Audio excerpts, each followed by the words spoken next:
Hello everyone. ये UPSC prelims के quick revision की नेक्स्ट सीरीज़ है, तो इसमें मैं इमरजेंसी डिस्कस करूंगी।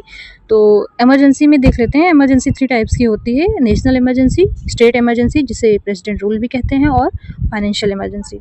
नेशनल इमरजेंसी आर्टिकल 352 में है, प्रेसिडेंट रूल 365 और 356 में बात करता है, और फाइनेंशियल इमरजेंसी 360 में है। ठीक है, तो इधर एस्पेक्ट्स लिखे हुए हैं कि किस किस एस्पेक्ट में हम बात करेंगे और डिफरेंस के बेसिस पर। तो ग्राउंड्स किस बेसिस पर नेशनल इमरजेंसी लगती है, तो ये वॉर, एक्सटर्नल एग्रेशन और आर्म्ड रिबेलियन के बेसिस पर लगती है। जो आर्म्ड रिबेलियन शब्द है, ये पहले इसका नाम इंटरनल डिस्टर्बेंस हुआ करता था, जो कि 44th अमेंडमेंट एक्ट 1978 से चेंज होकर आर्म्ड रिबेलियन हो गया है। प्रेसिडेंट रूल की बात करते हैं तो ये कब लगता है, ये जब कॉन्स्टिट्यूशनल मशीनरी स्टेट की फेल हो जाती है तब प्रेसिडेंट रूल लगता है, और गवर्नर जो है बेसिकली गवर्नर रिपोर्ट इस चीज़ की देते हैं, और या फिर स्टेट जो है यूनियन के डायरेक्शंस को नहीं मानता है तब, जो कि आर्टिकल 365 के अंडर में आता है। फाइनेंशियल इमरजेंसी में क्या होता है कि फाइनेंशियल स्टेबिलिटी जो होती है उसको थ्रेट होता है, या फिर क्रेडिट ऑफ इंडिया, या फिर उसके अलावा भी जो फाइनेंस से रिलेटेड चीज़ें होती हैं वो अफेक्टेड होती हैं, तब फाइनेंशियल इमरजेंसी लगती है।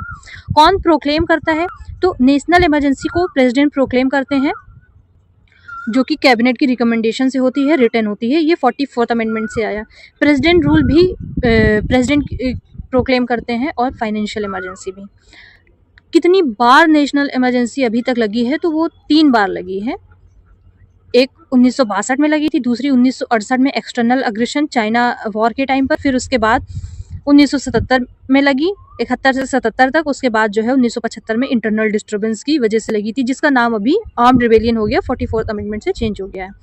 प्रेसिडेंट रूल काफ़ी बार लग चुका है, ऑलमोस्ट 130 टाइम्स लग चुका है सिंस 1951, और जो फाइनेंशियल इमरजेंसी है वो अभी तक नहीं लगी है। अब बात करते हैं कि पार्लियामेंट की अप्रूवल कैसे क्या ज़रूरी होता है इसमें, नेशनल इमरजेंसी में। तो पार्लियामेंट को विद इन 1 मंथ अप्रूवल देना पड़ता है। स्पेशल मेजोरिटी होती है, majority of total membership plus 2/3 of present and voting. अगर उस टाइम पर लोकसभा डिसॉल्व हो गई तब क्या करना है, तब राज्यसभा उस बीच में अप्रूवल दे देती है। उसके बाद जो नया हाउस बनता है उसे 30 दिन के अंदर अंदर अप्रूवल देना पड़ता है। प्रेसिडेंट रूल में 2 महीने के अंदर अंदर अप्रूवल देना पड़ता है सिंपल मेजोरिटी से। फाइनेंशियल इमरजेंसी में क्या होता है, 2 महीने के अंदर अंदर सिंपल मेजोरिटी से, जो कि प्रेसिडेंट रूल से सेम है। ड्यूरेशन इनिशियली जो है नेशनल इमरजेंसी 6 मंथ तक लगती है, जो कि एक्सटेंड की जा सकती है एंड डेफिनेटली हर 6 मंथ में अप्रूवल के साथ। प्रेसिडेंट रूल 6 मंथ के लिए लगता है, वो भी एक्सटेंड किया जा सकता है हर 6 मंथ्स पे, प्लस अप टू 3 ईयर्स, मतलब मैक्सिमम प्रेसिडेंट रूल सिर्फ 3 साल तक लगा सकते हैं। Beyond 1 year needs national emergency plus election commission of India का certificate on election. Financial emergency indefinite period तक लगाई जा सकती है जब तक रिवोक नहीं किया गया।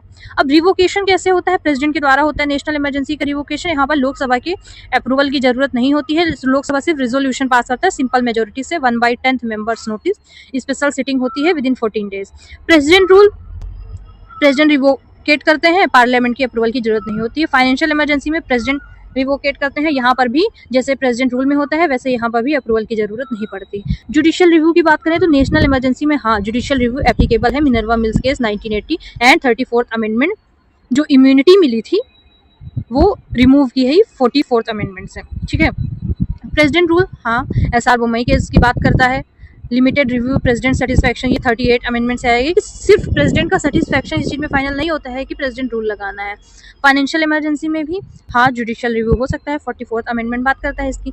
इफेक्ट्स क्या क्या होते हैं, सेंटर स्टेट रिलेशंस पे क्या क्या इफेक्ट पड़ते हैं, इसकी बात करते हैं। तो नेशनल इमरजेंसी में सेंट्रल स्टेट लिस्ट के मैटर पे लेजिस्लेशंस बनाता है। फंडामेंटल राइट्स सस्पेंड हो जाते हैं आर्टिकल 359 के अंडर में, एक्सेप्ट आर्टिकल 20 और 21। स्टेट के लिस्ट के जो लॉज होते हैं वो लैप्स हो जाते हैं 6 मंथ इमरजेंसी के बाद। फिर प्रेसिडेंट रूल में यूनियन एज्यूम कर लेता है स्टेट के एग्जीक्यूटिव लेजिस्लेशन, लॉज कंटिन्यू करते हैं post rule unless repealed. Financial emergency में directions to state on finances, reduce salaries including जजेस सैलरी, रिजर्व मनी बिल।